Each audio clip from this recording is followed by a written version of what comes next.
바로 이렇게 따뚱관뚱의 원리에 따라서 우리가 취사 선택하기 위해서 이 초연함의 노력을 해야 된다는 거, 이게 바탕이 돼야 된다는 것이죠. 그래서 모든 피조물들에 대해서 초연해지도록 힘써야 된다. 바로 이 초연함의 기초를 탄탄히 할 때 우리가 창조의 목적으로 나를 이끄는 거, 그것을 진정으로 원하고 또 선택할 수 있게 되는 것이죠.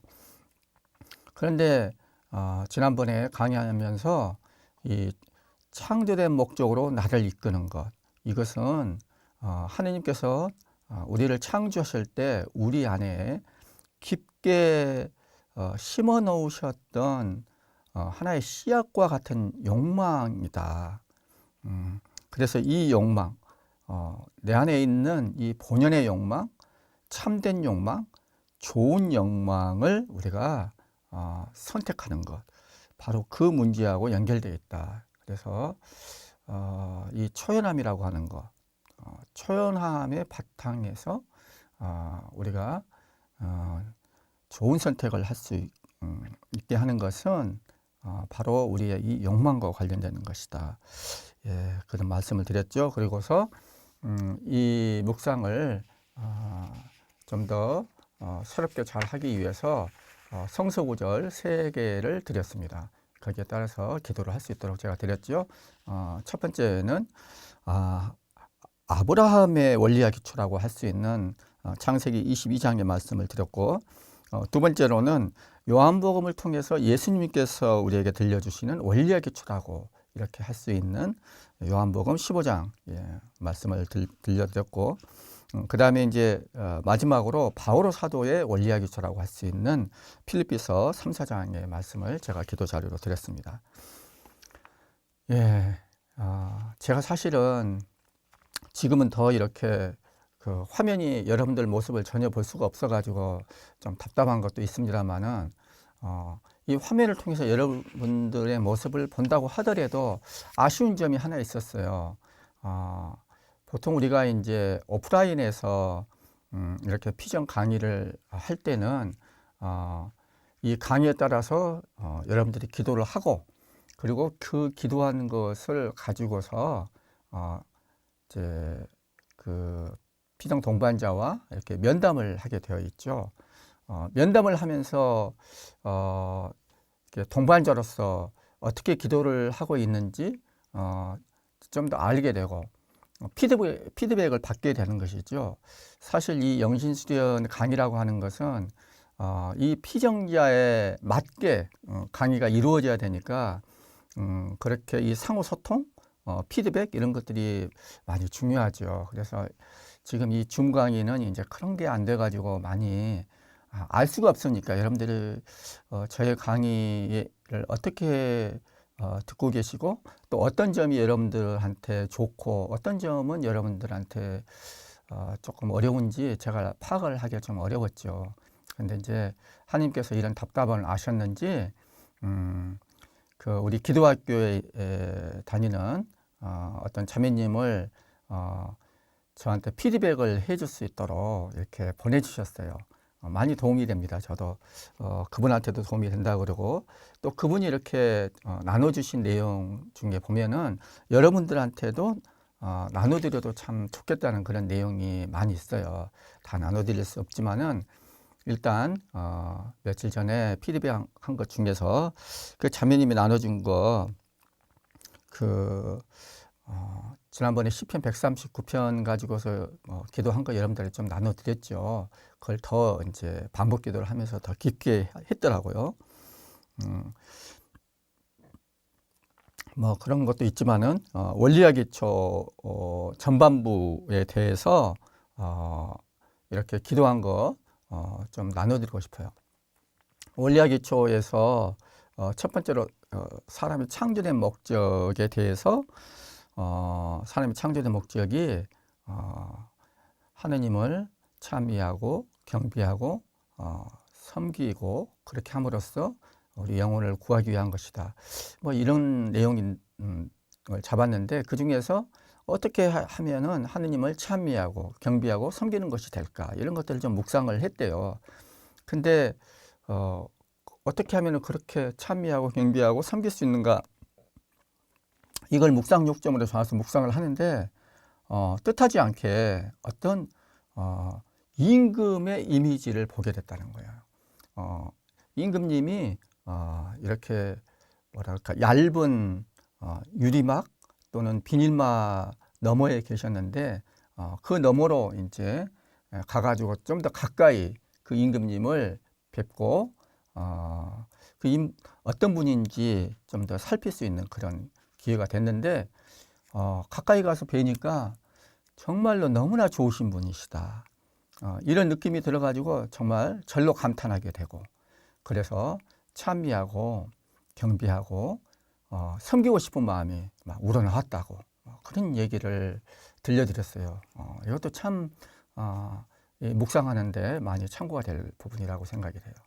그리고 이제 두 번째 요점은 그 딴뚱깐뚱과 관련된 것이죠. 창조된 목적에 부합이 되면은 그만큼 취하고 방해가 되면 그만큼 버린다. 뭐 이런 내용인데 그걸 가지고 이렇게 묵상을 하는데 이때는 또 이제 역시 뜻하지 않게 전에 뭐 아마 TV 드라마였던 것 같은데 그 허준에 대한 그 드라마였던 것 같아요. 근데 그때 뭐 다 보지도 않고 좀 보고 이렇게 지나가고 그랬는데 그때 그냥 지나쳐 버렸던 어떤 장면이 딱 떠올랐다는 거예요. 근데 허준도 아니고 그 허준의 아내, 그 이미지가 딱 떠올랐다는 거예요.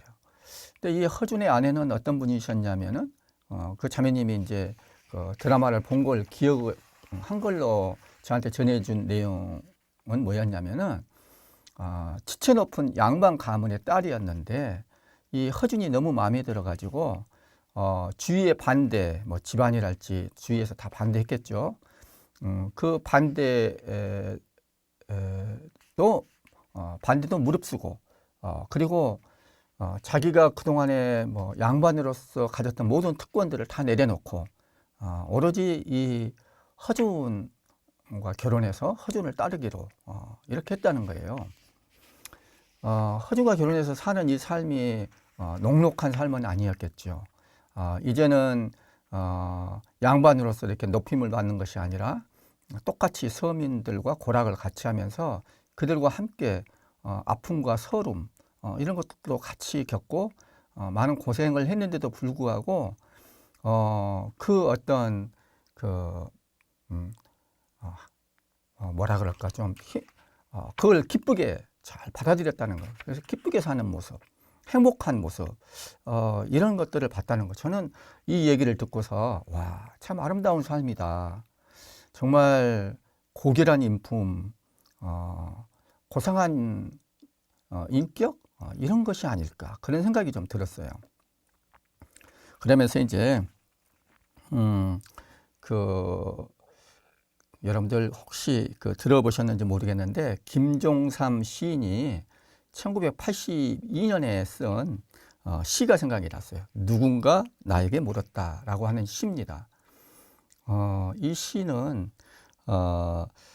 그분이 1953년 6.25가 끝나는 때쯤에서 이제 등단을 하셨으니까 한 30년쯤 돼서 쓴 시인으로 등단한 지 30년쯤 돼서 쓴 시예요.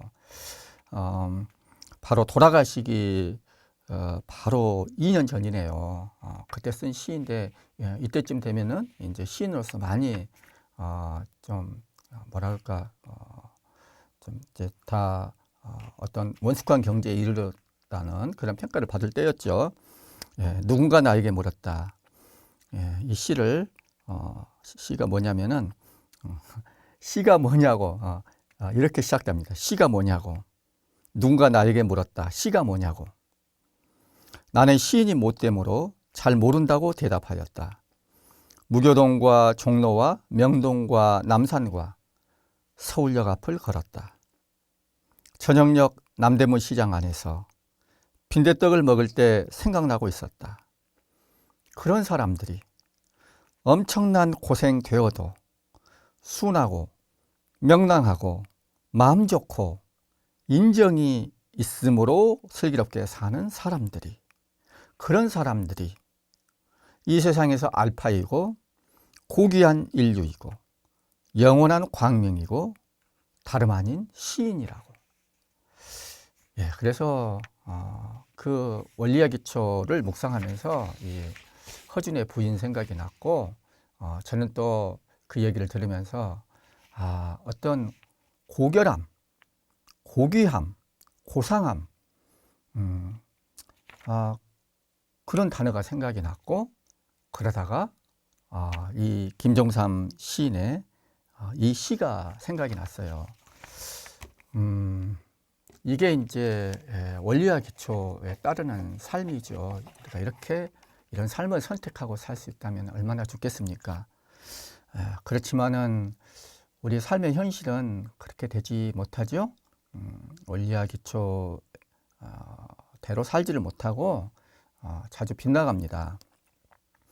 그게 지금부터 이제 여러분들과 함께 나누려고 하는 죄의 묵상에 대한 이야기입니다. 제 1주간은 죄를 묵상하는 주간이에요. 그래서 이제 이게 여러분들 본격적으로 이제 시작이 됩니다. 원리와 기초에 이어서 죄를 묵상하는 이런 시간이 이제 시작됩니다. 예, 죄의 묵상, 이것은 크게 세 부분으로 되어 있어요. 죄의 묵상은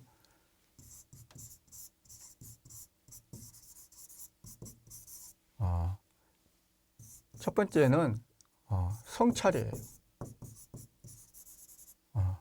두 번째는 통회예요. 통회. 세 번째는 결심이에요.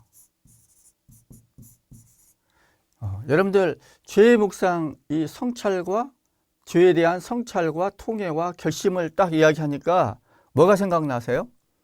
여기에 이어서 이제 사제에게 가서 자기 죄를 고백하고, 그 다음에 이어서 사제가 보석을 주죠. 그러면 보석을 하고.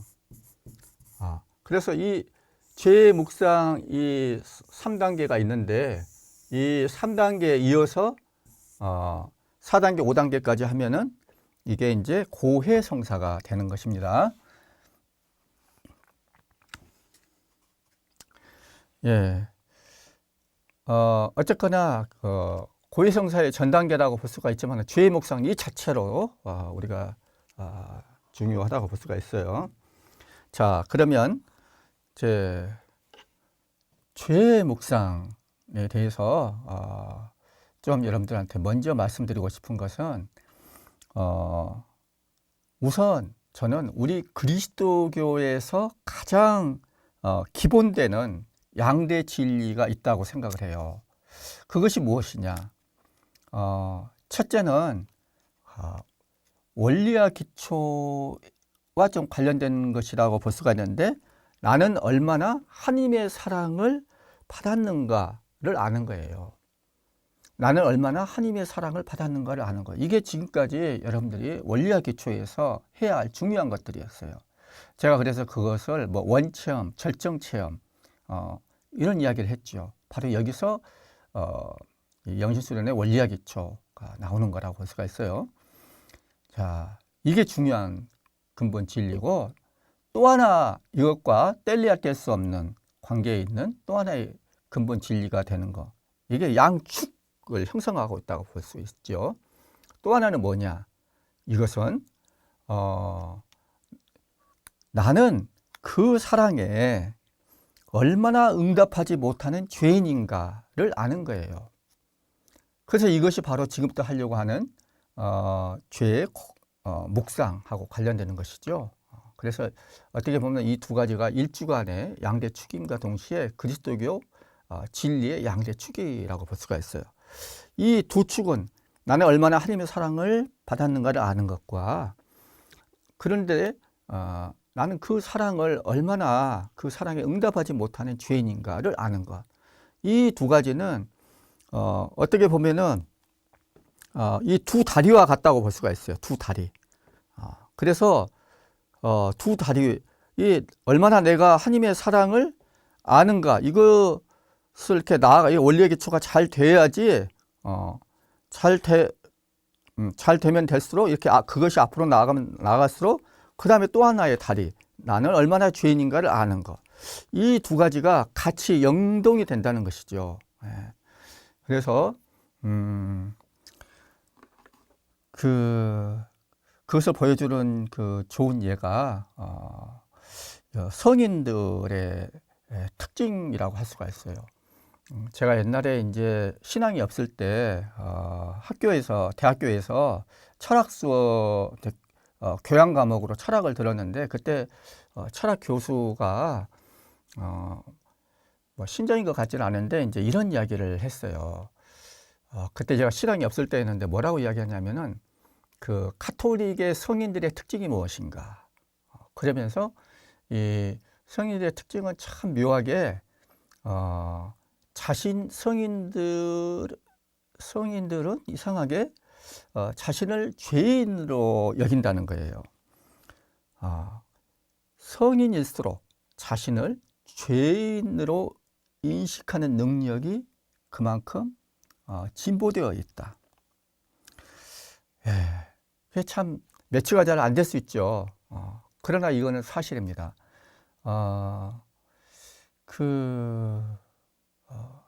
성인 중에서도 가장 예수님을 닮았다고 하는 성인이 계시죠. 아시시의 성 프란치스코라고 그러죠. 이분이 들려준 그 유명한 일화가 그런 것이 있습니다. 어떤 형제가 이제 이 프란치스코 성인한테 물었대요. 형제님은 자신을 누구라고 생각합니까?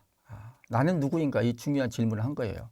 그랬더니 이 성인은 그 질문을 받고 즉시 저요?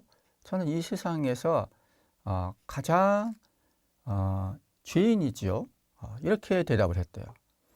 그러니까 이제 이 수아님이 고지고대로 좀 안 들린 거예요. 그 얘기가 진실인가. 그래서 이제 반문했어요. 아니, 형제님이 이 세상에서 가장 큰 죄인이라고 한다면, 그러면은 뭐 이 세상을 떠들썩하게 한 그 흉악한 범죄자들 있잖아요. 흉악범들. 그런 사람들보다도 더 죄인이라고 진짜 자신을 그렇게 생각하느냐고 그렇게 반문을 했대요. 참 좋은 질문이죠. 우리를 위해서. 그랬더니는 성께서 뭐라고 대답을 하셨냐면은, 그것은 형제님이 저를 잘 몰라서 그래요.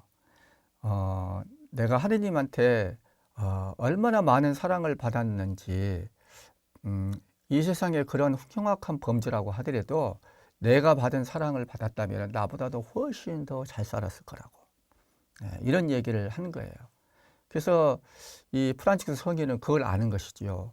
자신이 얼마나 사랑을 많이 받았는지, 그 많은 사랑에 얼마나 응답을 못했는지, 이런 걸 생각했을 때 아무리 흉악범이라도 자기보다는 더 응답을 잘했을 거라고 보는 거예요. 그래서 자기가 가장 큰 죄인이라고 이렇게 이야기를 했다는 거예요.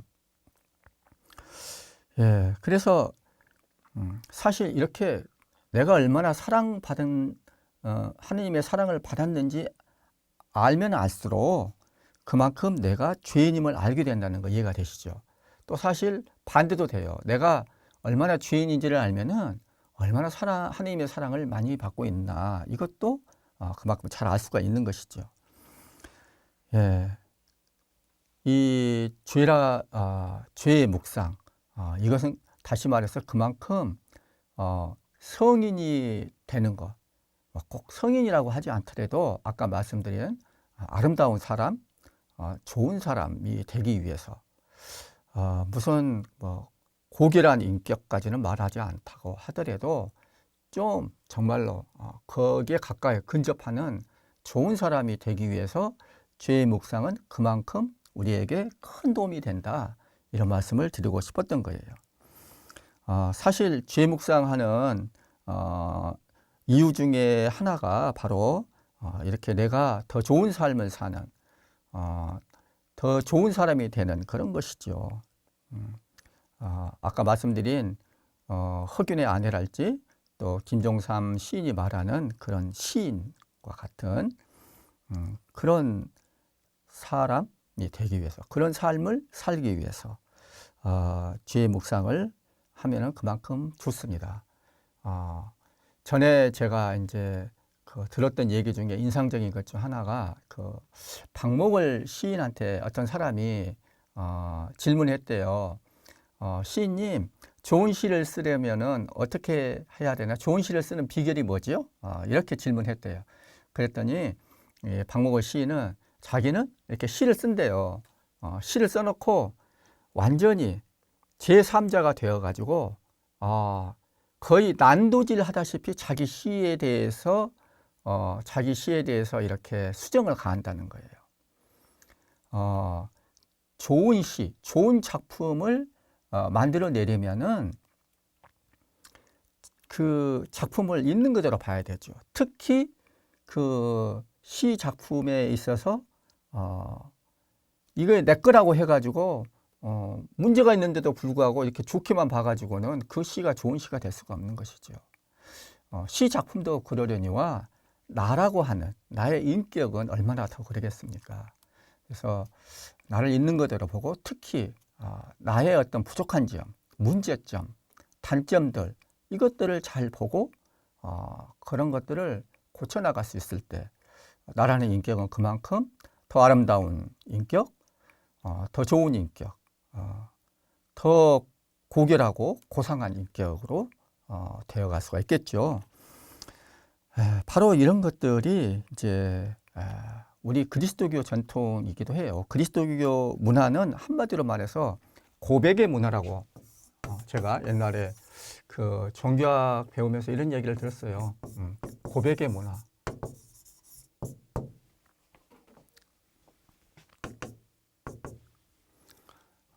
고백 그 서양 전통에 보면은 이 고백의 문학이라고 할 수 있는 작품들이 많이 나오죠. 아우구스티누스의 고백록을 비롯해서 뭐죠? 여러 가지 그런 이런 것들을 내는 사람이 참 그런 작품들이 많이 나와 있어요. 성경이야말로 고백의 문학이라고 할 수가 있어요. 그 성조, 아브라함 성조를 비롯해서 유다랄지 다윗이랄지 이런 거룩한 조상들의 죄를 숨기지 않고 그대로 하느님 안에서 진실을 어떻게 감추겠어요?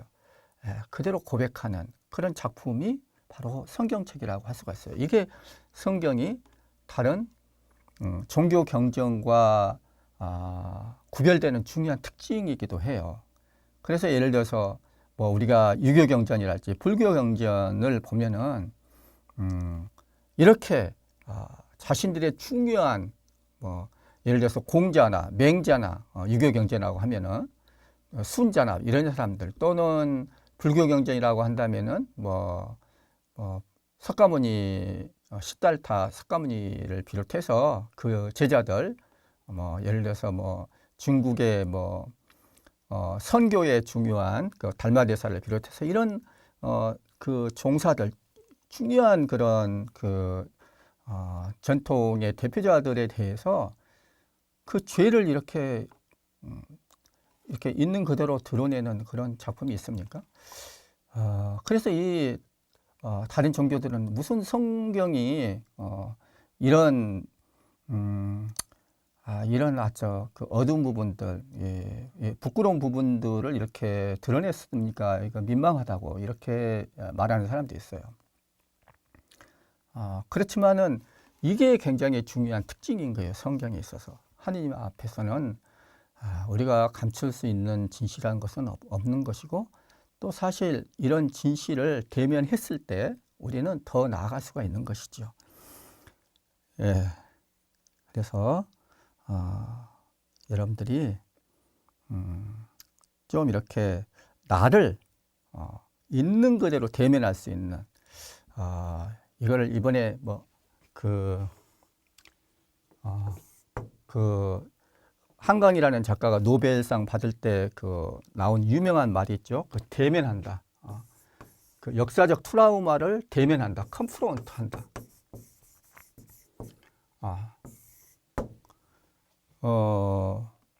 대면하는 게 쉽지가 않죠. 나의 어떤 상처들, 나의 죄들, 이걸 대면할 수 있는 그런 용기와 지혜가 있을 때 이것을 넘어설 수가 있는 것이죠. 그래서 이 죄 묵상은 죄를 대면하는 것이니까 고통스러운 작업일 수도 있어요. 그렇지만 이렇게 됐을 때 좀 더 넘어갈 수가 있는 것이죠. 자, 그런데 그러긴 하지만 잘 대면을 해야 돼요. 어떻게 대면을 해야 되나? 이 죄를 대면하는 이유는 뭐냐면은 죄를 대면하는 것 자체가 목적이 아니에요. 목적이 있는 거예요. 죄를 대면하고 죄를 묵상하는 이유는 회심하기 위해서요. 회심하기 위해서. 하느님과의 관계를 복원시키기 위해서예요. 내가 그동안에 하느님과 멀어졌다. 하느님이 좀 없었으면 좋겠다. 내 인생 내 마음대로 살고 싶다. 하느님 뜻에 뭐 맞든지 안 맞든지 그런 거 하느님이 뭐 아프든지 말든지 그런 건 상관없이 내 하고 싶은 대로 하련다. 뭐 원리야 기초 그런 거 필요 없어. 내 그냥 내 원하는 대로 이렇게 살겠다. 이렇게 하면서 하느님과의 관계가 멀어지고 나아가서는 하느님과 점점 뭐라 그럴까 이렇게 반대되는 방향으로 엇나갔다고 그럴까요? 원수가 극단적으로는 하느님과 원수가 되는 그런 삶을 살았던 것에서 이제는 하느님과 멀어진 것이 아니라 하느님과 가까워지고 친해지고 그래서 하느님과 사이가 좋은 하느님의 친구가 된다. 이렇게 하는 것이 바로 회심이죠. 이것이 바로 죄를 고백하는 목적이에요. 이렇게 회심이 됐을 때 어떻게 될까요? 회심이 됐을 때 다른 모든 윤리 도덕적인 면에서도 근본적으로 좋아지게 돼 있죠. 하느님과 관계가 멀어지면은 어떤 식이 될 수가 있냐면은 하늘 무서운 줄 모르는 하늘 무서운 줄을 모르면은 어떤 악행도 다 저지를 수가 있는 거예요. 그렇지만 하느님이 내 삶의 중심이 되고 그러면은 그 뜻에 따라서 살아가게 되고 그러면은 기본적인 윤리 도덕적인 것들은 넘어서게 되는 것이죠. 그래서 우리는 그냥 이 회심이라고 하는 것이 하느님과의 관계에서 가장 근본적으로 하느님과의 관계가 회복되는 것. 그걸 통해서 윤리 도덕적인 것도 그만큼 개선이 되겠죠. 윤리 도덕적인 그것이 목표가 되질 않아요. 그것이 목표가 되면 어떻게 되나? 하느님 없이 윤리 도덕적인 것이 나아지는 것만 가지고서는 오히려 그것이 하나의 권력이 될 수가 있어요. 나는 이렇게 도덕적으로 선한데 너는 나만 못하다. 이렇게 비교가 되고 하느님이 빠진 자리, 하느님과의 관계가 중심이 되지 않으면은 윤리 도덕적인 것도 제대로 될 수가 없어요. 그래서 정말로 내가 좋은 사람이 되기 위해서는 근본적으로 하느님과의 관계가 좋은 그래서 원리와 기초에 따르는 그런 삶을 살아갈 수 있을 때 내가 좋은 사람이 될 수 있는 것이죠. 그래서 회심이 목적이다. 하느님과의 관계가 복원되는 것. 하느님과의 불화에서 하느님과의 화해로 바뀌는 것. 이것이 죄를 묵상하는 중요한 이유고 그것이 됐을 때 나는 모든 면에서 좋은 사람, 고결함, 고상함 이런 것들도 같이 그런 사람이 될 수가 있는 것이죠. 예, 근데 이것과 관련이 되겠습니다만은 죄를 묵상하다 보면은 죄를 대면하는데 그것은 고통스러운 작업이 될 수가 있어요. 그런데 이것을 어떻게 하느냐면은 하느님 사랑의 관점에서 하느님 사랑에 비추어서 죄를 대면하게 될 때 진정으로 좋은 죄의 묵상이 될 수가 있어요. 이게 참 중요한 점입니다. 사실 그 죄를 자꾸 보다 보면은요, 내가 뜻하지 않게 죄를 대면하는 것이 회심하기 위한 건데 잘못 죄를 대면하면은 회심하는 것이 아니라 오히려 죄의 영향을 받게 돼 버릴 수가 있어요. 이렇게 뭐 말 더듬는 사람 흉내를 내다가 거기에 관심을 갖다가 말을 더듬어 버릴 수가 있죠. 제가 옛날에 뭐 사법고시 공부 준비하는 그런 학생들 도울 때가 있었는데 그때도 보면은 이제 뭐 형법 이런 거 다루게 되니까 맨날 이 죄인들 범법자들 이런 사람들을 많이 보게 되니까 그렇게 되면은 잘못하면은 그 영향을 받게 되는 거, 거기에다가 관심을 집중하게 되니까. 그래서 아름다운 곳을 보면은 내가 아름다운 영향을 받게 되는데 자꾸 죄를 보면은 그 죄의 영향이 잘못하면 내한테 영향을 미칠 수가 있어요. 그래서 중요한 것이 죄를 대면할 때 어떻게 대면하느냐. 바로 하나님의 사랑에 비추어서 대면한다. 이게 중요합니다. 그래서 그 하느님의 마음으로, 하느님의 눈으로 나의 죄를 바라볼 수 있도록 내 머리로, 내 능력으로 죄를 바라보려고 할 것이 아니라 하나님의 은총에 힘입어서 그분의 눈으로 죄를 바라볼 수 있도록 그렇게 됐을 때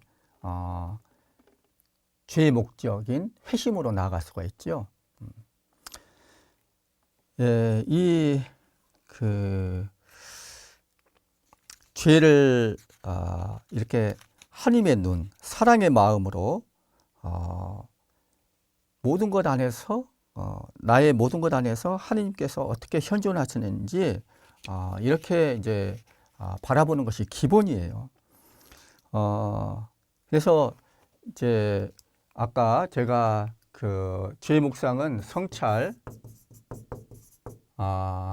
통해,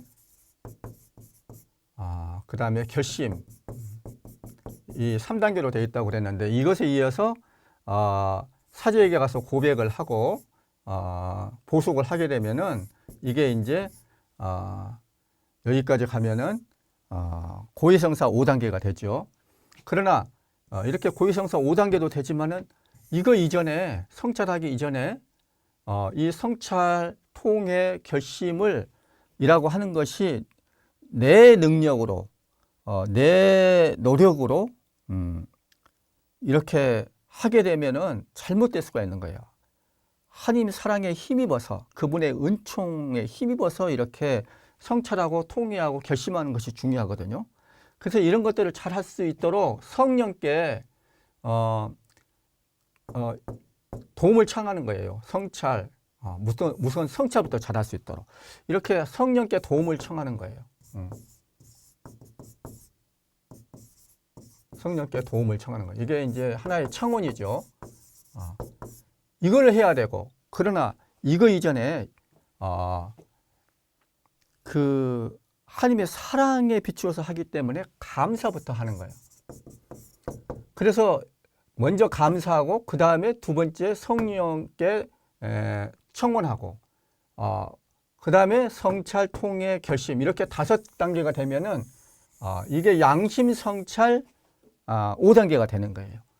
또 성찰부터 시작해 가지고 이렇게 나아가면은 이거는 고해성사 5단계고 이렇게 되면은 양심, 성찰 5단계가 되는 거예요.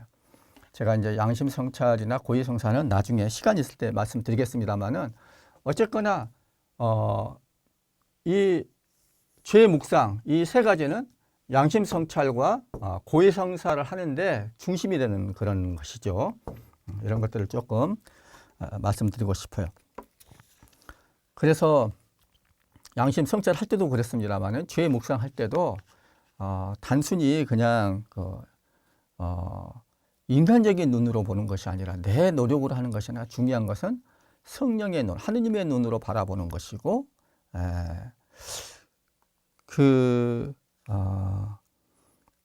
이제 하나님께서 어떻게 함께 하셨는지 이것부터 보는 것이죠. 그리고 이제 제가 앞으로 이제 기도 자료를 드리겠습니다만은 기도 자료를 드리면은 그 자료를 읽으면서 그냥 성찰하는 것, 뭐 떠올려지는 것이 있는지 그러면 그거 안으로 들어가서 좀 더 깊게 보는 것이죠. 특히 뭐 내적인 움직임들, 뭐 이거는 나중에 여기 내적인 움직임들이 큰 것에 집중하는 거, 이것은 묵상할 때도 이제 기본이죠. 묵상하듯이 이렇게 하는 거예요. 그리고 제가 말씀드렸잖아요. 하나님의 사랑이 이렇게 있는데 그것을 이렇게 보면서 내가 어떻게 거기에 응답하지 못했는가, 나의 죄를 있는 그대로 이렇게 대면하는 것이에요.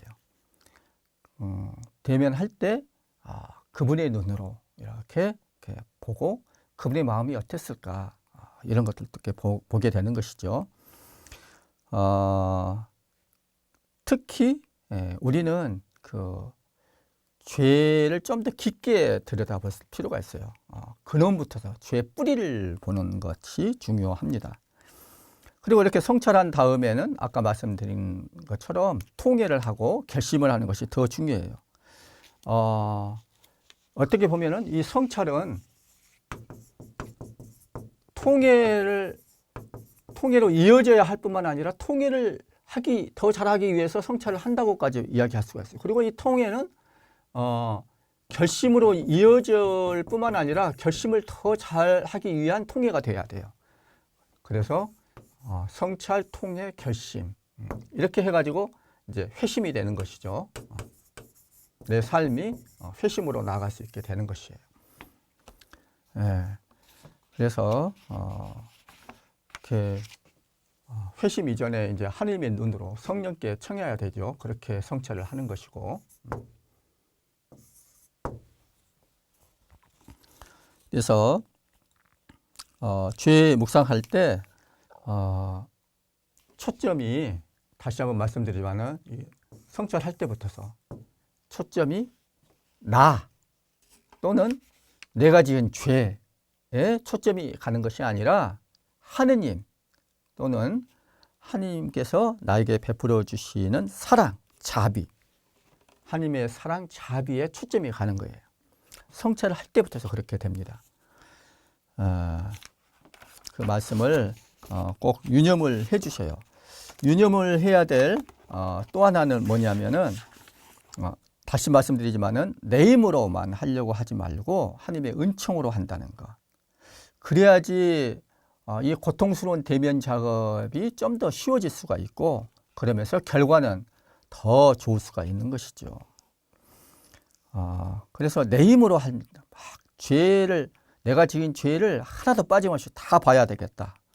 이렇게 욕심부리고 안간힘을 쓰고 급한 마음을 갖고 이런 것들은 바람직하지 않는 것이죠. 그냥 그분 은총에 따라서 그분께 딱 맡기고 천천히 공원을 산책하듯이 내 마음의 공원을 내가 산책한다. 그분의 손을 잡고, 성모님의 손을 잡고 이냐수 성인과 함께 그렇게 나아가는 것, 이런 것들이 이제 성찰이라고 볼 수가 있어요. 이 성찰을 하는 목적은 통회를 더 잘하기 위해서예요. 통회만큼 아름다운 곳이 없어요. 그런 일화가 있죠. 하느님께서 천사에게 이 세상에서 가장 좋은 것을 나한테 한번 가져와 봉헌하라고 이제 그렇게 명을 받았는데, 천사가 명을 받고 장미꽃 5월에 장미꽃에 맺힌 이슬방울이 너무 아름다워 보여서 그거 갖다 주는데 더 있다고 하면서 다시 돌려보냈대요. 그랬더니 이제 어디 유모차에 어떤 아기가 빵긋 웃는 웃음이 너무 예뻐서 그 웃음을 딱 따가지고 그걸 봉인해가지고 갖다 줬더니 아니다, 그것보다 더 아름다운 곳이 있다. 그래서 이제 곳곳 샅샅이 이렇게 돌아다녀 봤는데 어느 공소 같은데 어떤 소녀가 자기 죄를 통회하면서 막 눈물을 흘리는 거예요. 그 눈물 보고서 이거구나, 이거 가장 아름답구나. 그래서 그것을 하나님한테 바쳤더니 하느님이 이제 흡족해 하셨다는 그런 이야기가 있죠. 통회의 눈물보다 더 아름다운 것은 없다, 이런 얘기했지요. 예수님도 그 진복 8단에서 이제 제2단이 그런 이야기죠. 행복하여라 슬퍼하는 사람들, 그들은 위로를 받을 것이다. 이런 구절이 있죠. 슬퍼하는 사람들, 마음 아파하는 것이죠. 무엇에 이렇게 그 애간장이 찢어질 정도로 마음 아파하는가? 하나님을 거슬러 지은 죄, 그런 것에 이렇게 마음 아파하는 사람, 그런 것을 가지고서 슬퍼하는 사람들, 이 사람들이 하나님의 위로를 받을 것이라는 얘기죠. 내가 지은 나의 죄에 대해서 마음 아파하는 거고, 다른 사람들의 죄 때문에도 마음 아파하는 거예요. 그리고 하느님의 이름이 실추된 것, 이런 것들에 대해서 마음 아파하고, 또 하느님 백성이 수많은 사람들이 비참한 상황 속에서 고통을 겪는 것에 대해서 마음 아파하는 거예요. 이렇게 마음 아파하는 사람들, 이렇게 애통해하는 사람들이 행복한 사람들이다. 그들이 바로 하느님의 위로를 받을 것이다 라고 예수님께서는 말씀하시죠. 그래서 그 다윗 임금도 시편 51편에서 그렇게 이야기하죠.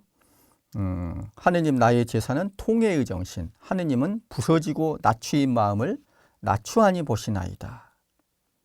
예, 이렇게 통회하는 이런 마음들, 예, 그렇게 중요해요. 이 통회에서도 역시 항상 유념할 것은 뭐냐면은 내가 지은 죄에만 이렇게 초점이 가지를 않고 하느님한테 더 초점이 가는 거예요. 나의 죄를 바라보시는 하느님 마음은 어떠실까? 그래서 내가 지은 이 죄 때문에 마음이 아프지만은 슬프지만은 나의 죄를 대면하면서 슬프지만은 그거 이상으로 하느님을 바라보는 거예요. 나를 그럼에도 불구하고 사랑하시는 하느님의 이 눈길을 바라보는 거. 거기서 우리는 위로를 얻고 힘을 얻을 수가 있는 거예요. 그래서 새롭게 시작할 수 있는 어떤 희망도 갖게 되는 거예요. 결심으로 나아갈 수 있게 되는 거죠, 바로. 그래서 항상 성찰할 때도 그렇고 통회할 때도 그렇고 나의 죄 이상으로 나의 죄만 바라볼 것이 아니라 나의 죄를 바라보시는 그분을 바라보는 거예요. 이렇게 죄 때문에 막 이렇게 행복해 불행한 삶을 살아가는 나의 삶, 이런 나를 하느님은 어떻게 보실까? 그 시선을 보는 거. 통회를 할 때는 이런 나를 보면서 하느님 마음은 얼마나 더 아프실까? 이런 거를 보면은 그 아픔이, 죄를 대면하면서 통회하는 나의 아픔이 그분의 아픔과 이렇게 일치되면서 새로운 동력을 얻게 되는 거예요. 그래서 새로운 희망을 얻게 되고 결심을 할 수가 있게 되는 것입니다. 통회를 이렇게 해야지 진정한 의미에서 결심을 할 수 있게 되죠. 내가 이렇게 부족하고, 내가 이렇게 비참하고, 나가 이렇게 무력하다. 역시 그 한강 노벨상 받을 때 인간 삶의 연약함을 드러낸다고 그랬잖아요. 내가 이렇게 무력하다. 인간이라는 것이 이렇게 깨어지기 쉽다. 취약한 거다. 부서지기 쉬운 거다. 죄에 망가질 수가 있는 것이다. 이런 것들을 이렇게 바라보면서 아픔을 느끼면서 어떻게 하는가? 내가 아니라 바로 하느님한테, 그분의 능력에 신뢰를 두는 거예요. 이것도 역시 나보다는 하느님, 그분의 능력에 신뢰를 둘 때 우리가 결심을 제대로 할 수가 있는 것이죠. 그래서 나한테 필요한 것들을 하느님 그 힘에 신뢰를 두고, 그분의 능력에 신뢰를 두고 내가 결심을 하면서 그 결심을 하나님한테 봉헌하게 되는 것입니다. 그동안에 내가 씻어내지 못했고 또 앞으로도 내 힘으로 잘 못할 것 같은 그런 오래된 원한 같은 것들 나한테 있고, 또 내가 없애기를 원하지만 쉽게 없애기가 어려운 그런 고질적인 악습들이 있어요. 그런 것들에 대해서 필요한 은총을 하나님한테 청하는 겁니다. 결심을 하고. 그래서 삶을 개선하기로 결심하는 거죠. 이거는. 그래서 이거는 내 힘으로 할 수가 없는 거고, 하느님한테 신뢰를 뒀을 때, 그분만을 바라보면서 할 때 이렇게 쉽게 되는 것입니다. 예.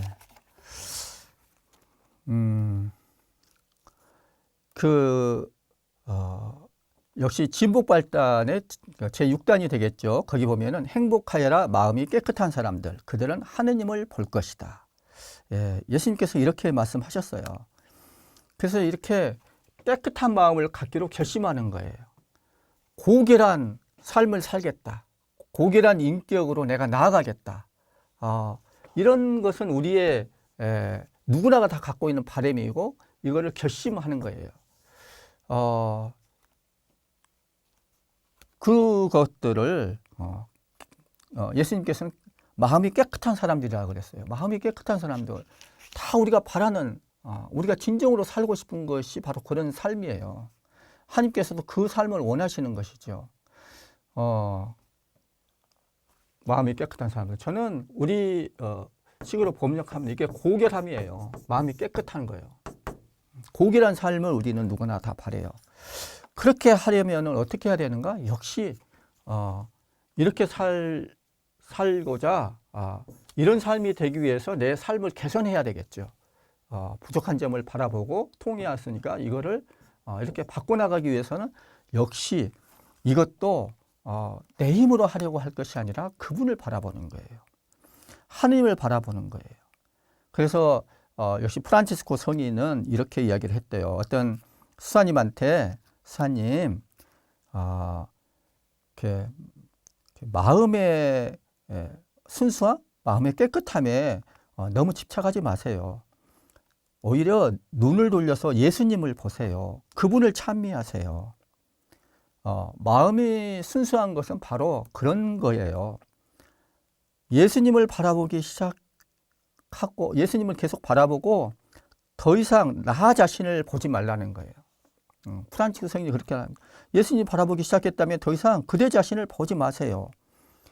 그대 자신의 완전하지 못한 점, 부족한 점을 찾아내어서 슬퍼하거나 자신의 죄에 물들어 있는 자라고 평가하는 것은 주님보다 자신을 더 중시하는 것입니다. 그러니 그대의 눈길을 돌려 예수 그리스도의 아름다움과 그분의 은총, 그분의 자비를 바라보세요. 예, 프란치스코 성인도 그렇게. 그래서 이런 결심을 할 때 내가 진짜 하나님과의 관계를 회복하고 회심한 사람으로서 고결한 삶을 살기 위해서 중요한 것은 너무 나 자신의 이렇게 나의 죄라고 하더라도 초점이 거기가 아니라 그걸 넘어서서 그분을 바라보는 것인 것이죠. 그리고 그분을 바라보면서 역시 내 힘으로 할 것이 아니라 성령께 도움을 청해서 결심도 그렇게 하는 것입니다. 우리 힘만으로는 마음이 깨끗해질 수가 없어요. 성령께 의탁했을 때 이게 가능한 것이지요. 예, 그래서 마음이 깨끗한 사람들은 하나님을 볼 것이래요. 하나님을 본다는 것은 행복 중에 최고 행복이죠. 옛날 성인들은 이거를 이제 지복직관이라고 그랬죠. 지극한 복이다. 복 중의 복이다. 지복직관. 그래서 하느님을 직접 맞대면하는 것이죠.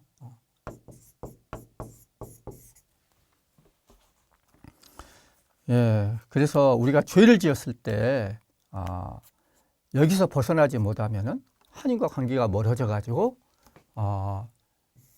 하나님을 볼 수가 없어요. 이 행복을 우리가 누릴 수가 없는 거예요. 그래서 우리가 죄를 짓지 않는 이유는 참으로 내가 행복한 사람이 되기 위해서 내가 아름다운 사람, 정말로 내 마음에 탁 이렇게 꽉 찬 그런 충만함을 느끼는 그런 삶을 살기 위해서 우리가 죄를 피하는 것이죠. 예.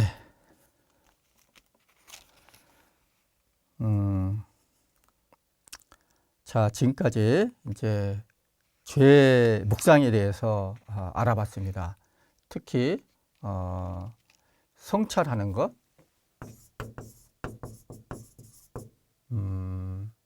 통회하는 것, 그리고 결심하는 것. 왜 우리가 이걸 이렇게 하는가? 죄 묵상을 왜 이 세 가지 죄 묵상인데, 죄 묵상 왜 하는가? 말씀드렸고, 어떻게 하는가? 말씀드렸죠. 예. 이거보다는 성찰보다는 통회보다는 결심이 더 중요하다는 이야기를 했죠. 성찰은 머리로 하는 거예요. 통회는 가슴으로 하는 거예요. 그래서 머리에서 가슴으로 내려와야죠. 결심은 가슴에서 배짱 밑바닥으로 더 내려오는 거예요. 그래서 이런 것들을 우리가 잘 해나가는 것이 앞으로 하게 될 죄의 묵상이다. 그래서 여러분들이 이제 계속 죄의 묵상을 할 텐데, 성찰하고, 머리로 성찰하고, 가슴으로 통회하고, 배짱 밑바닥에서부터서 결심하는, 예, 그런 것을 우리가 잘 해나가면은, 하느님과 화해하고, 하느님하고 사이좋은, 하느님과 일치된, 그것을 통해서 다른 사람들과도 화해하고 일치가 되는 그런 아름다운 삶, 그런 삶이 되죠. 제가 아까 말씀드렸죠. 그 허준의 아내 같은, 또는 그 김종삼 시인이 말하는 시인과 같은 그런 사람들이 되는 것이죠. 진짜 좋은 사람은 세상에 세속적인 평가로 높은 자리 다 알려진 이런 유명 인사 되는 것이 아니죠. 진정으로 내 삶이 행복한 그런 삶이 되는 것이죠. 자, 그래서 이제 이 죄의 묵상을 하기 위해서 죄의 뿌리부터 봐야 된다. 근본적으로 죄의 뿌리를 살펴야 된다. 그게 중요하다는 말씀도 드렸는데, 바로 이 죄의 뿌리를 잘 보기 위해서 우리는 먼저 그 기도 자료부터 드리겠습니다. 그게 이제 이냐수 영신 수련에서는 천사의 죄라고 그래요. 첫 번째 기도 자료가 천사들의 죄.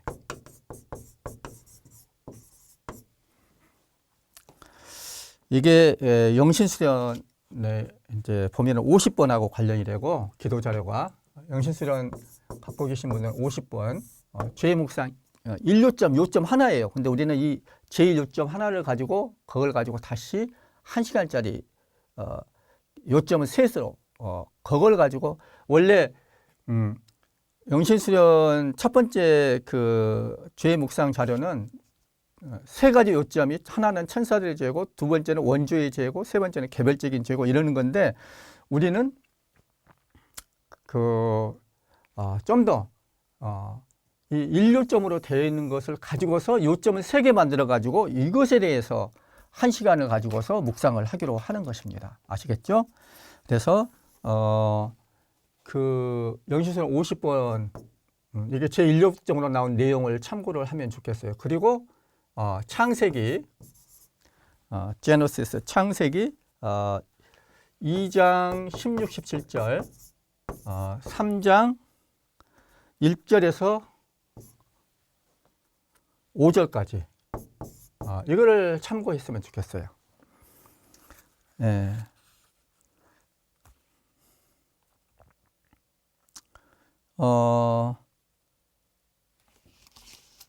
이게 이제 이 영신수련 책 보면은 죄의 묵상 제일 첫 번째, 제 1주간 죄의 묵상 제일 첫 번째로 나오는 게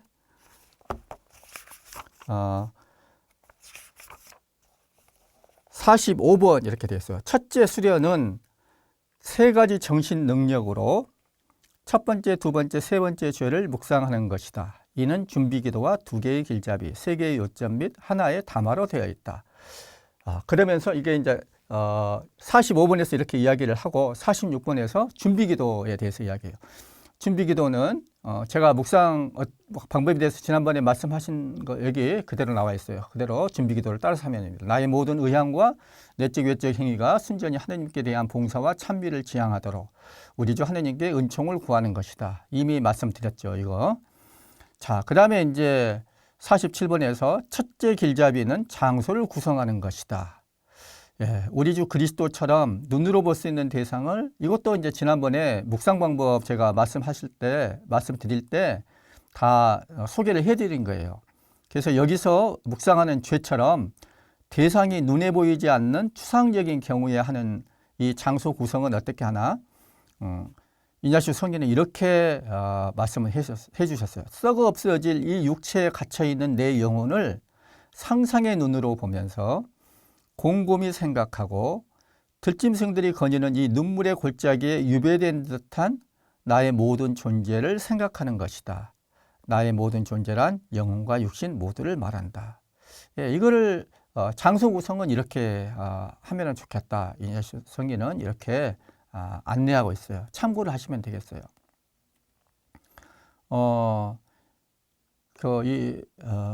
장소 구성이라고 하는 것은 좀 이제 앞으로 묵상하는데 팁이 되는 것이죠. 이렇게 죄의 묵상은 이렇게 좀 추상적인 것이니까 장소 구성이 쉽지가 않아요. 그래서 육체에 갇혀 있는 내 영혼을 상상의 눈으로 본다. 내 영혼을 본다는 거예요. 내 영혼. 내 영혼이 좀 더 이렇게 순결한 영혼, 고결한 영혼이 되었으면 좋겠는데 그러지 못한 내 영혼을 이렇게 바라는 것이죠. 예. 그리고 이제 둘째 길잡이는 청원이지요.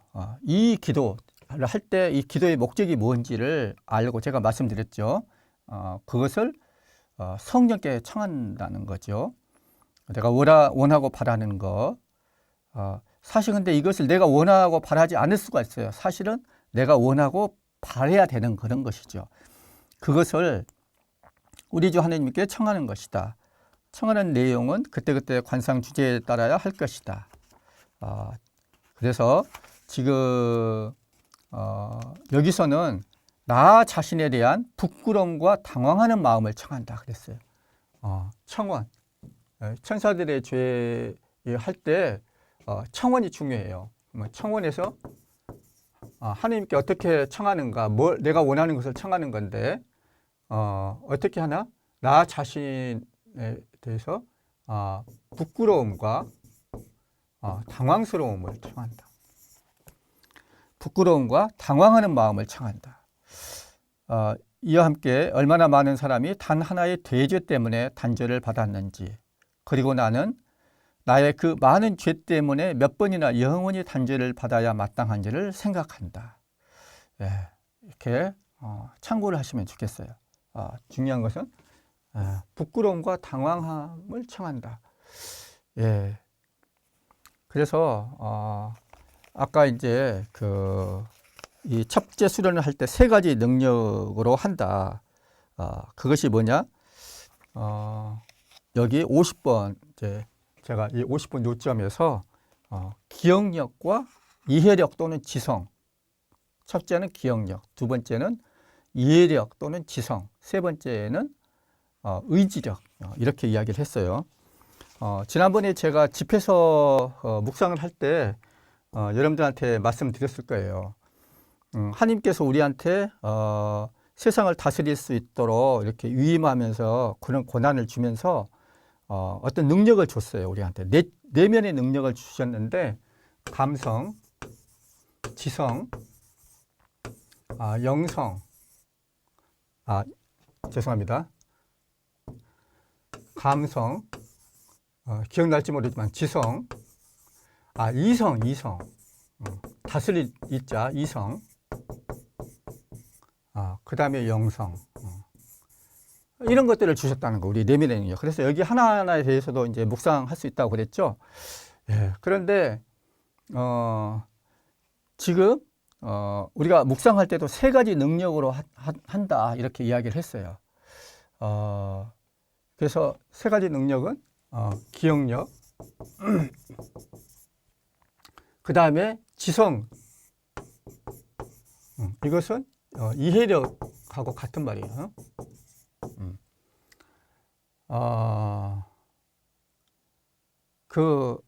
철학자들은 이것을 오성이라고도 해요. 오성. 명호가 트인다. 이해할 수 있다 이 말이에요. 이거 이해가 돼. 명호가 탁 트인다 그런 거. 알게 되는 거, 깨닫는 거. 그래서 그 다음에 이성. 이것도 좀 더 실천적이죠. 그래서 이것은 의지력. 의지력과 관련이 돼요. 근데 이 기억력은 어디에 포함될까? 기억력은 지성이 포함되겠죠. 감성하고 같이. 이것이 기억력이에요. 지성,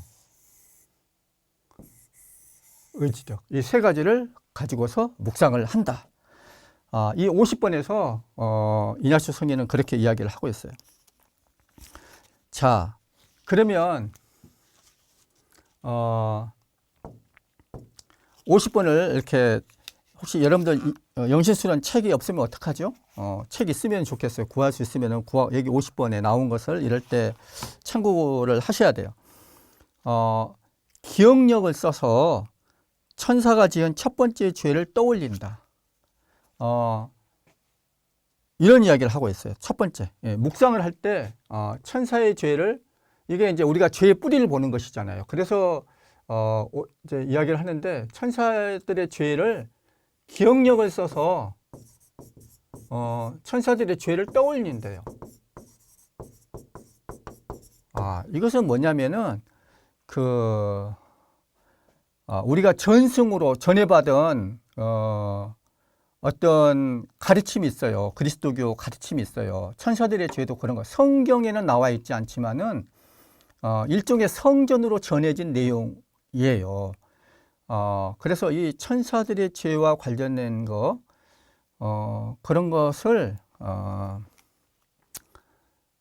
물론 성경에 여기저기 흩어져 있다고 볼 수가 있죠. 그렇지만은 성경이 모든 것들을 다 커버하는 것은 아니죠. 그래서 우리가 이제 전통적으로 쭉 전해져 내려오는 내용도 있거든요. 그런 것들을 가지고서 기억에 떠올리는 거예요. 그래서 여기서 요점 천사들에 관한 전승 내용을 가지고서 요점 3개를 잡고 그것을 기억을 한 다음에 그것을 떠올리는 것. 이것은 이제 우리가 기도 준비할 때 요점 3개를 잡라고 했잖아요. 그것을 기억해 가지고 기억에 떠올리는 것. 이것이 기억력을 활용해서 천사가 지은 첫 번째 죄를 떠올린다, 이런 과정이에요. 자, 그러면 두 번째는 뭐냐? 이해력, 아까 이해력 지성이라고 그랬죠. 이해력을 활용해서 이 죄에 대해서, 천사가 지은 이 죄에 대해서 바로 이해력을 활용해서 숙고한다. 이해력을 활용해서, 지성이죠. 숙고한다. 그 다음에 세 번째는 의지력. 이건 지성이고, 의지력은 하나의 이성이라고 볼 수가 있어요. 의지력을 활용해서 어떻게 하나? 아까 청원 이야기했죠. 이 기도를 하는 목적이 뭔지 성령께 내가 원하는 것을 청한다. 부끄러움과 당혹하는 마음을 청한다고 그랬잖아요. 그래서 여기서도 의지력을 활용해서 부끄러움과 당혹하는 마음, 당혹스러움, 당황하는 마음, 당황스러움, 이런 것들을 느끼도록 하는 거예요. 이것이 이제 이냐시오 성인이 50번에서 하는 얘기예요. 자, 그러면은 하나하나 좀 더 구체적으로 잠깐 본다면은, 자, 이해력을 써서 천사들의 죄를 떠올린다는 말이 무슨 말인가? 영신수련 50번에 나와 있는 그 내용에서 요점 셋을 뽑고 기억을 할 수도 있어요. 영신수련 50번에는 뭐라고 되어 있냐면은 은총 안에서 창조된 그들이 50번 천사가 지은 죄인데 여기 보면은 천사들의 죄를 기억에 떠올린다고 하면 은총 안에서 창조된 그들 천사들이 어떻게 해서 그들의 자유를 오용하여 그들의 창조주 주님께 경배와 순명을 드리기를 원하지 않고 교만하게 되어 은총이 악행으로 바뀌고 하늘에서 지옥으로 떨어지게 되었는지를 떠올리는 것이다. 이것을 기억에 떠올리는 거예요. 그리고 이제 두 번째는 지성으로, 이해력으로 이것을 더 구체적으로 생각하는 거예요. 숙고하는 거예요. 그리고 마지막으로 의지로서 더욱 감정을 불러일으킨다. 무슨 감정? 부끄러움과 당황스러움, 당황하는 마음, 이 감정을 불러일으킨다. 이거죠. 이게 이제 이냐시오 성인이 일요점에서 한 얘기예요. 그래서 이것을 조금 이걸 어떻게 기도해야 될지 많이 당황하게 돼요, 사람들이. 그래서 제가 이번에 주교요지 강의 준비를 하면서 보니까 이게 좀 도움이 돼요. 그 정약종 복자께서 주교요지에서 이 부분과 관련해서 주교요지 하편의 1항 전체로서는 33항에 이제 바로 이와 관련된 얘기를 잘 풀어놓고 했어요. 이 부분은 창세기 1장에 나오는 천지창조 이야기를 하기 전에 먼저 천사창조 이야기를 먼저 이렇게 하고 있어요. 창세기 1장은 천지창조하는 이야기부터 나오잖아요. 근데 주교유지는 그 창세기 1장에 천지를 창조하기 전에 하느님께서 천사들을 창조했다. 천사들은 다른 말로 뭐예요? 영이라고 그래요. 영들을 창조하셨다. 그 천지라고 하는 이 물적인 것, 물적인 것을 창조하기 전에 영적인 존재들을 천사들을 창조했다. 이런 이야기를 들려주고 있어요. 이게 이제 정약종 성인이 예수회원들이 지은 여러 가지 그 교지서들을 다 섭렵한 다음에 우리한테 전해준 내용이겠죠. 여기 이렇게 나와 있습니다. 천주가 처음에 아무것도 없는 가운데로부터 천지를 내시고 또한 무수한 천신을 내시니 주교요지에서 정약종 성인은 천신이라고 해요. 근데 천신은 지금으로 치면 이게 천사예요. 옛날에는 그 천신이라고 불렀어요. 요즘으로는 천사죠. 무수한 천사를 내시니 그 천사의 성품이 다 착하고 형상이 없어 신묘하고 정통한지라. 그 품이 9층이 있으니 우리가 구품천사라고 그러잖아요. 그죠? 뭐 상품천사, 중품천사, 하품천사 이렇게 해요. 상품천사는 우리가 뭐 세라핌, 케루빔 뭐 이런 이야기 들어봤죠. 이런 게 이제 상품천사라고 그래요. 그리고 중품천사는 뭐 고음품천사, 능품천사, 뭐 여품천사 이렇게 여러분들 미사 때 가끔 듣죠. 이것은 이제 옛날에 디오니시우스 진짜 디오니시스가 아니라 디오니스라는 이름을 빌린 어떤 그 신학자가 한 그 사람이 구분한 뭐 구품천사 얘기했어요. 근데 이게 이제 우리한테 전해진 것이죠. 그 품이 9층이 있으니 그 중에 상품천사 하나의 이름은 루치펠이다. 천주가 큰 재능과 슬기를 주시니 그 천사가 이건 천주가 주신 건데 그 천사가 자기의 신통하고 기이함을 알고 스스로 교만한 마음을 내요. 그러니까 하나님이 주신 것인데 이게 자기 거라고 자기가 이렇게 신통하고 기이하구나, 이런 것들을 알고서 스스로 교만한 마음을 냈다는 거예요. 그래서 망령된다는 말은 정신이 흐려졌다는 말이에요. 즉 이성, 판단력 이런 것들이 흐려져 가지고 말과 행동이 정상을 벗어난 상태를 갖다가 망령된다고 그렇게 이야기를 하죠. 우리가 노망들었다 그렇잖아요. 이 망령되이 천지와 같도다. 내가 하느님과 같다. 뭐 이렇게 망령되이 그렇게 떠들면서 다른 천사들어 나를 위하고 섬겨라. 이렇게 하니 천사 중에 또 대천사 하나가 이름은 가브리엘이라. 이 루치펠의 일을 절통히 여기고 또 천주가 모든 천사의 근본과 주제 되시는 줄을 알아 그 은혜를 감사하고 그 높으심을 흠숭하여 원리와 기초대로 이렇게 하는 것이죠. 이 미카엘 천사는. 그래서 천사 중에 3분의 2를 거느려서 함께 극진히 섬기는지라.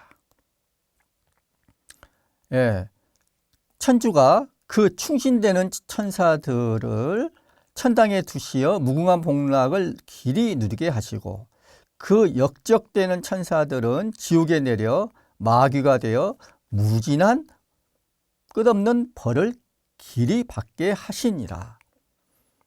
이게 이제 주교유지에 나오는 얘기예요. 그래서 우리한테 전승된 이런 내용들을 이냐시오 성인도 전수 받았을 거예요. 그래서 이런 것들을 기억에 떠올려 보는 거예요. 그 중에서 기억에 떠올린 다음에 이것을 이해력을 가지고 지성을 가지고서 생각을 하는 거예요. 숙고하는 거예요. 그리고 의지력을 가지고서 당황스러움과 부끄러움을 느끼도록 이렇게 하는 겁니다. 자, 이렇게 그 50번이랄지 이 주교지 이 내용을 여러분들이 참고해서 묵상을 하셔도 좋고, 또 하나는 창세기 3장 1절 그리고 4절에서 5절 3장 1절과 3장 4절에서 5절 이거를 좀 참고를 하시면 좋겠어요. 여기 보면은 이제 뱀이 하와를 유혹하는 그 소리가 나와요. 그걸 한번 잘 들어보세요. 여기 3장 1절에 보면은 그 뱀이 강교하였다 이런 얘기가 나와요. 강교하였다. 그 유혹자의 속임수에 대한 내적 인식이 중요한 거예요. 그래서 겉으로는 잘 몰라요. 뭐가 가짜고 뭐가 진짜인지, 진짜가 가짜 같고 가짜가 진짜 같고, 그래서 이것을 내적으로 아는 것이 중요한 겁니다. 악한 영은 우리가 상상하는 악마의 모습이랄지 괴물의 모습으로 등장하지 않아요. 그러니까 외적으로 보면은 이게 더 좋아 보일 수가 있는 거예요. 자신의 정체를 숨기고 뱀의 모습으로 사람에게 다가와요. 우리가 지금은 뱀이 징그럽다고 생각할지 모르지만 원래 뱀은 그때 당시 고대 그 중근동에서는 이게 아주 신령스러운 동물이에요. 아주 매력적인 모습인 거예요. 그래서 그 고대 근동지방에서 이 뱀이라고 하는 것은 신령한 힘을 가진 권능의 상징으로 인식된 거예요. 그래서 그 유명한 길가메시 서사시라는 것이 있거든요. 여기서 뱀이 이제 불로초를 훔쳐먹어 가지고 거의 영생을 하게 된다. 주기적으로 허물을 벗어서 계속 영생을 한다. 뭐 이런 얘기가 나와요. 그래서 굉장히 매력적인 동물이라는 거. 우리가 지금 아는 것과는 다른 그 뱀의 모습, 아주 신령한 모습, 아주 매력적인 모습으로 등장을 하는 거예요. 영신술은 332번에 보면은 본래 악한 천사는 천사는 영하고 같은 말이에요.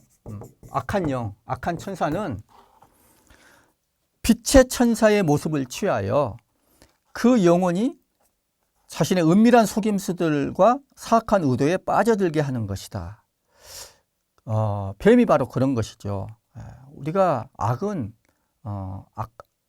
악의 세력은 항상 내가 악이다. 절대 그렇게 우리가 다가오지 않아요. 대단히 매력적으로 다가오는 거예요. 뱀의 간교함은 이 선악과를 먹으라는 말 하지 않고 그냥 하느님의 말씀에 대해서 혼란을 주고 의심을 증폭시키고 호기심을 불러일으키는 그런 내용만 던져주는 거예요.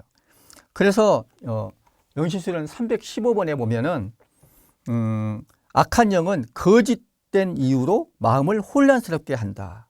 예, 이게 이제 우리가 선한 영과 악한 영을 이제 분별하는 것이 되게 중요한데 나중에 시간이 있으면 제가 이제 이것들을 따로 이야기를 하겠어요. 어쨌거나 악한 영은 지금 여기 창세기 3장에서도 이렇게 나오고 있어요.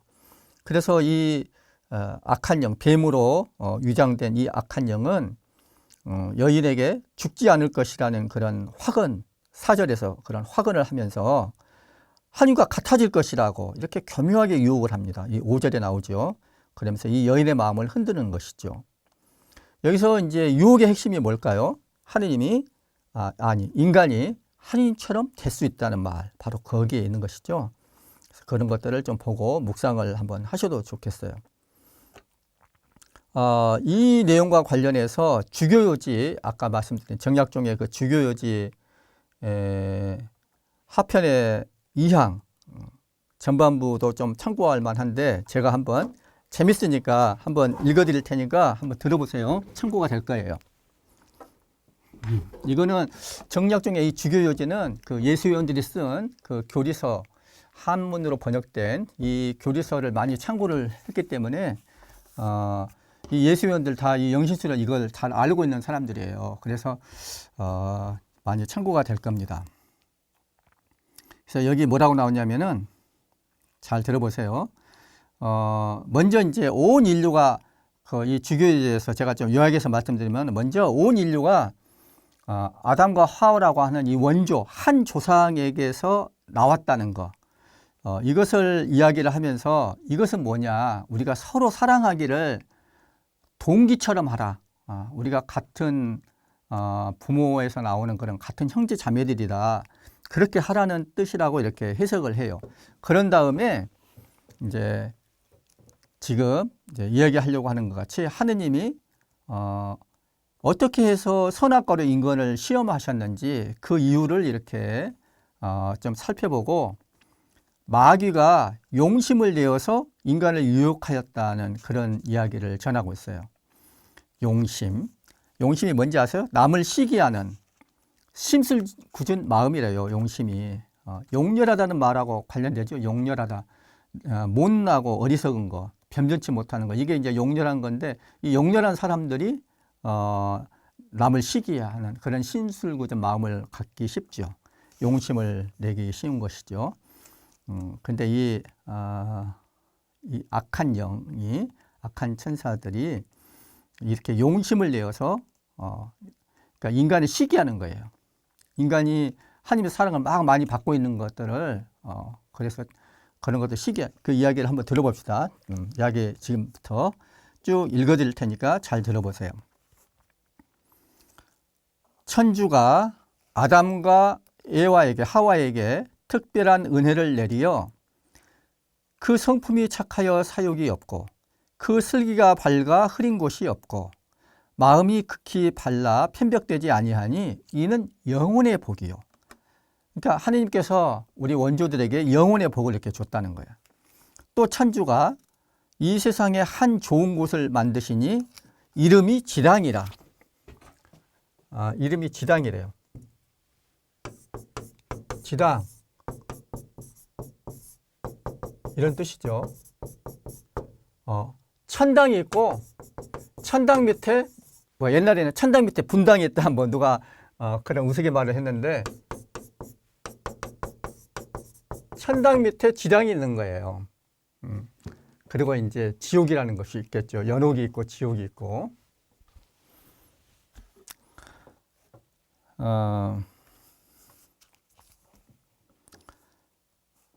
그래서 천주가 이 세상에 한 좋은 곳을 만드시니 이름이 지당이다. 에덴 동산을 말하는 거예요. 이름이 지당이다.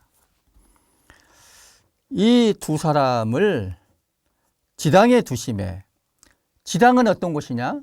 춥지도 덥지도 않고 오곡백과가 다 절로 나서 밥 갈지 않아도 먹을 것이 넉넉하고 옷 입지 않아도 몸이 빛나 부끄러움이 없고 또 모든 짐승이 사람의 명을 들어 범과 뱀 같은 것이라도 사람을 상해치 못하고 또 병도 없고 아픔도 없어 몸이 죽지 아니하여 세상에 있을 기한이 차면 산 몸으로 천당에 올려 천사의 빈자리를 깊게 보충하게 기운다는 것이죠. 보충하게 하시려 함이요. 또 그 만세 자손도 다 복을 누리게 하실 것이로되 이런 무궁한 은혜를 공없이 그저 주지 아니하실지라. 공없이 그냥 하지는 않을 거예요. 하느님이 인간에게 자유의지를 주셨어. 책임 있는 존재로 세우셨어. 그래서 그냥 공짜로 이렇게 받게 하지는 않으셨다는 거예요. 그래서 그 인간의 이제 그 몫을 줘야 되는 것이죠. 그래서 먼저 공을 세우고 후에 복을 받게 하려 하시어 이런 뜻으로 이 무궁한 그 복락을 그냥 공짜로 누리게 하면은 그것이 의미가 없다는 거예요. 내 것이 되지를 못하는 거야. 그냥 시혜자를 베푸는 자고 받는 자 받기만 하고 이런 식이 되니까 인간을 그런 허수아비 같은 존재로 만들지는 않으셨다는 말이야. 그래서 먼저 공을 세우고 다음에 복을 받게 하려 하셨다는 거예요. 그래서 천주가 원조더러 이 원조는 으뜸조상이란 말이니 아담과 하와라. 이 원조더러 이르시되 이 지당에 100가지 실과를 다 먹되 다만 한 가지 선악과는 먹지 말라. 만일 이 실과를 먹으면 은혜를 잃어 이 세상에서 무수한 괴로움을 받아 죽기를 면치 못하고 또 후세상에 내세지요. 후세상에 지옥의 괴로움을 받을 것이요. 또 이 죄로 너의 만세 자손까지 앙화가 미치리라 하셨더니 마귀가 그때 사람이 천주의 은혜를 중히 받아 세상에서 지당복을 누리다가 내세에서 천당복을 얻어 저희가 앉았던 자리에 올리려 하심을 알고 깊이 용심내어, 아까 용심이 그 시기하는 마음이라고 그랬잖아요. 깊이 용심내어 그 복을 잃게 하고자 하여 그래서 이 마귀는 인간의 원수인 거예요. 그 복을 잃게 하고자 하여 지옥으로부터 나와 먼저 하와를 유인하여 가로되 지당의 100가지 실과를 다 먹되 어찌하여 오직 선악과를 천주가 너희대로 먹지 말라 하시뇨? 이렇게 질문하니까 대답하되 하와가 뭐라고 대답해요? 만일 이 실과를 우리가 먹으면 죽으리라 하신 까닭이로다. 이러니까 마귀가 속여서 이르되 그렇지 않다. 네가 만일 이 실과를 먹으면 슬기가 천주와 같아져. 모를 일이 없겠기에 천주가 너희들어 먹지 말라 하시니라. 하와가 그 꾀임을 듣고 망령되이 천주와 같을 마음을 내어 인하여 따먹고 이제 이런 이야기가 계속 이어집니다. 자, 이 부분이죠. 그래서 이제 이렇게 그 창세기 2장 3장 이 내용 이제 풀어놓은 것을 조금 참고할 수가 있겠어요. 자, 이런 내용들을 가지고서 우리가 지성 이해력을 활용해서 더 구체적으로 생각하고 궁리를 하라고 했어요. 이냐수 성인이. 자, 이 원죄를 그 천사들이 죄를 범했는데 왜 범했는지, 무엇 때문에, 뭘 위해서 범했는지, 그리고 어떻게 죄를 범했는지, 그리고 어떤 결과로 이어졌는지 이런 것들을 좀 더 구체적으로 생각하고 궁리를 해봐라 이거예요. 그리고 나서 마지막으로 의지력을 활용해서 더욱 감정을 불러일으킨다. 즉 부끄러움과 당황스러움 그런 감정을 불러일으킨다.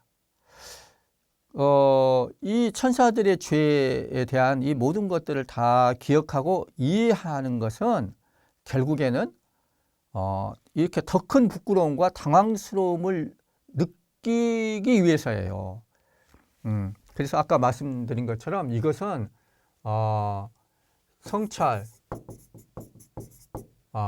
통해, 결심, 이런 이야기 했죠. 그리고 기억력, 지성, 이해력,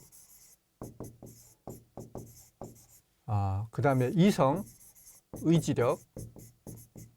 자, 이런 것들, 이게 가장 중요한 거예요.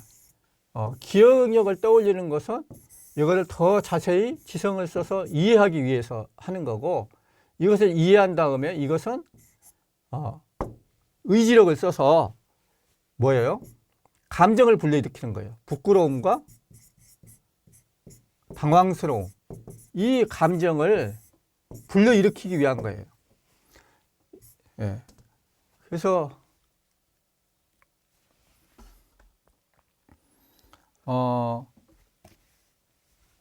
이 머리로 하는 성찰보다는 가슴으로 하는 통해가 더 중요하고, 이것은 결심하는 거 중요해요. 이 결심, 의지력, 이 의지력, 이것은 부끄러움과 당황스러움을 불러일으킴으로써 우리가 회심할 수 있게 해주는 그런 것이 되는 것이죠. 자, 그 다음에 53번에 담화를 하게 되어 있어요. 이 담화는 십자가에 달리신 우리 주 그리스도를 상상으로 떠올리면서 담화를 한다. 53번에 이렇게 되어 있어요. 어떻게 창조주께서 사람이 되어 오셨으며 어떻게 영원한 생명으로부터 덧없는 죽음으로 오시어 내 죄 때문에 이렇게 돌아가시게 되었는가. 그리고 나 자신을 바라보면서 나는 그리스도를 위해서 무엇을 했는가, 그리스도를 위해서 무엇을 하고 있는가, 또 그리스도를 위해서 무엇을 해야 하는가를 생각한다. 그리고 십자가에 달려 계신 그분을 있는 그대로 바라보는 가운데 떠오르는 것들을 생각한다. 이렇게 담화를 하라고 안내하고 있어요. 이어서 53원에서도 이제 담화를 이야기를 하는데, 담화는 본래 친구가 친구에게 혹은 종이 주인에게 말하는 것처럼 하는 것인데, 그러는 가운데 어떤 은총을 청한다든지 잘못에 대해 용서를 구한다든지 자기 일을 말하면서 그에 대한 조언을 구하는 것이다. 은총을 청하는 것 중요해요. 그래서 용서를 구하고 조언을 구한다. 이런 것들이 담화에서 이제 하는 거고, 마지막으로 주님의 기도로 끝마친다. 이렇게 이야기를 합니다.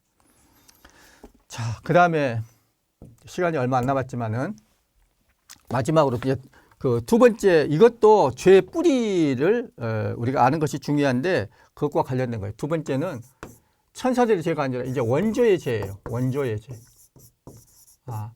아담과 하와의 죄를 말하는 거예요. 이것은 창세기 3장 1절부터 21절까지, 아까 말한 그 2장 16, 17절도 같이 포함이 되죠.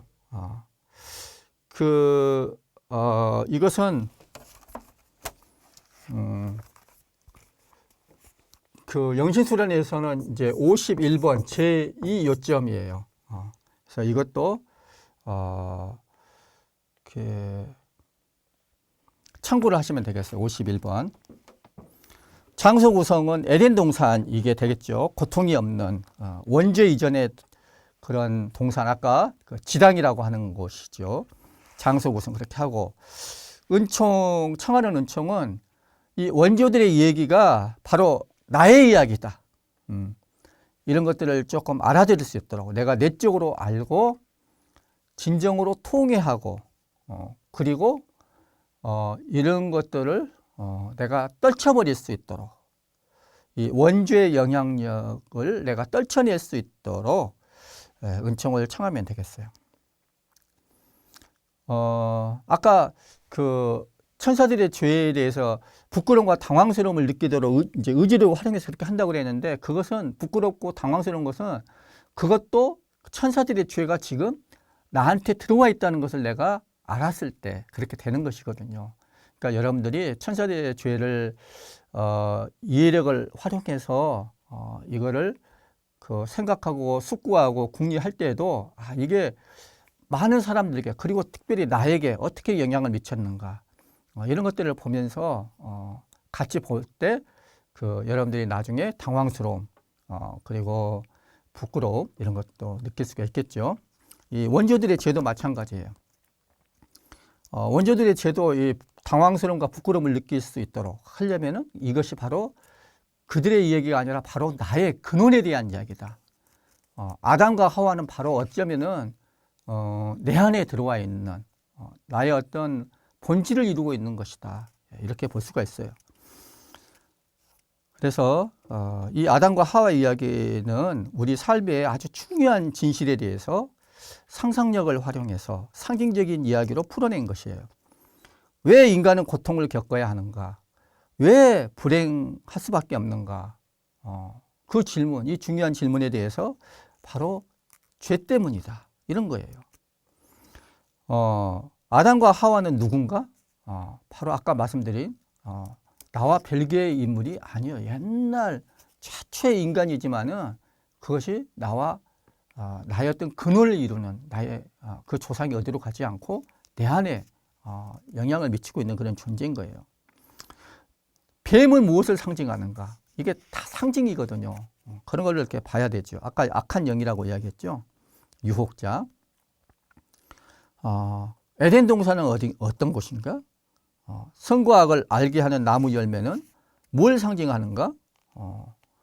이런 것들을 여러분들이 이제 창세기 이 3장 자료를 읽으면서 이렇게 잘 묵상을 해봐야 돼요. 이 3장 말씀을 잘 읽어보세요. 곰곰이 생각해 보세요. 그러면서 성령께 이 조명의 은총을 청해가지고 이게 뭔가 이 먹고 이거를 여러분들이 그분 조명 아래서 탁 알아챌 수 있으면 좋겠어요. 창세기 2장 16절에서 17절에 보면 이제 그 선악과 금지 명령을 하나님께서 내리시잖아요. 그러면 이것도 한번 이 선악과가 뭘까? 이 먹고 그리고 왜 하느님은 이 금지 명령을 내리시지? 이런 것들을 여러분들이 잘 묵상을 해주시면 좋겠어요.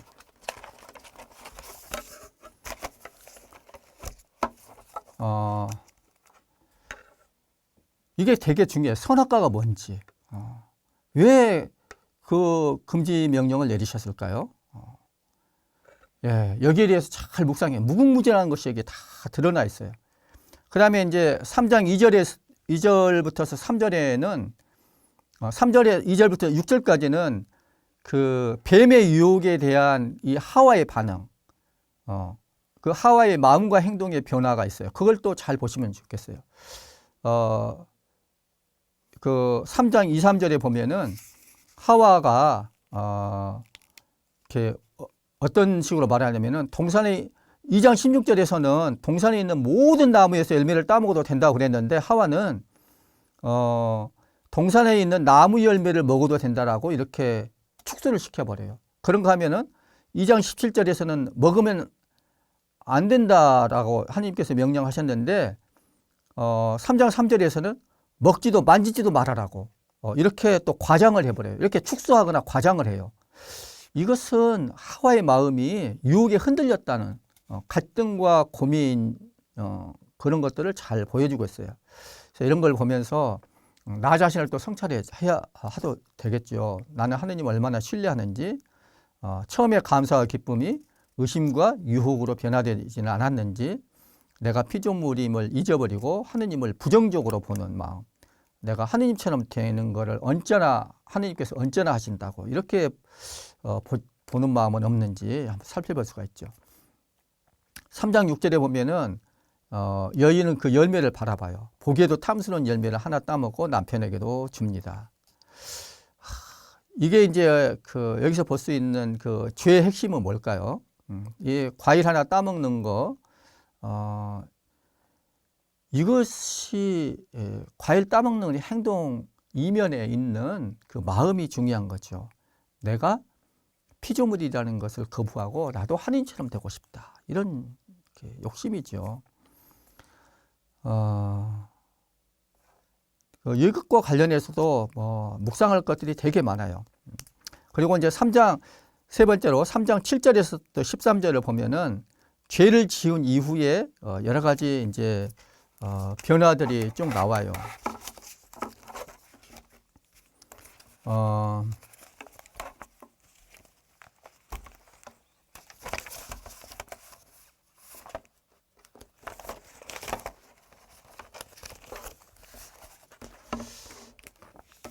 선악과를 먹은 다음에 결과가 어떻게 되는 거예요? 내가 이 일을 한 다음에 이 죄를 저지른다. 이 원죄를 저지른 다음에 결과가 무엇인가?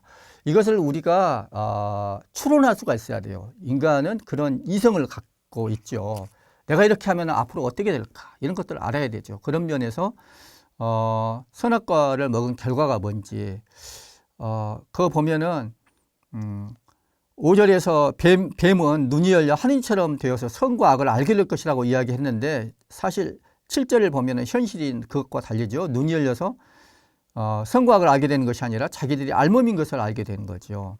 그래서 두렁이로 자신을 가릴 필요를 느끼게 됩니다. 내가 알몸 상태라는 거, 있는 그대로 내 자신의 모습을 부끄럽게 여기게 되는 거예요. 자존감이 없어져 버리는 거예요. 이 죄를 짓게 되면 처음에 이렇게 자존감이 떨어져요. 자신과의 관계에 있어서. 그리고 이런 것들을 보면서 나 자신을 한번 돌아볼 수도 있죠. 있는 그대로의 내 자신의 가난한 모습을 나도 부끄럽게 여기지는 않는가. 그래서 애써 화려한 이미지로 포장하고 싶지는 않은가. 이런 것들이 첫 번째 결과예요. 두 번째 결과는 하느님과의 관계. 이 악마가 하느님과 이간질 시키는 거예요. 그래서 하느님 관계가 멀어져 버리는 거예요. 그래서 하느님이 당신 특권에 집착하는 존재라고 이렇게 잘못 생각하도록 이렇게 유도하는 것이죠. 3장 5절에 그렇게 나와 있죠. 그러면서 하느님을 두려워하게 되는 거예요. 3장 9절 10절에. 친밀한 관계가 아니라 두려워가지고 피하게 되는 그런 관계가 됩니다. 그리고 이제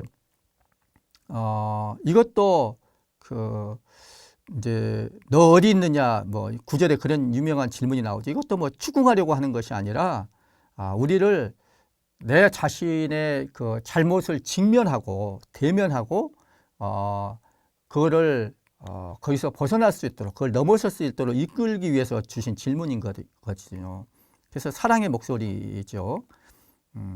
그래서 이런 그 목소리에 내가 하느님이 안에 있나 밖에 있나, 하느님이 두려워서 도망치고 있는가, 부끄러운 곳을 감추려고 숨어 있는가, 이런 것들을 한번 돌아볼 수도 있죠.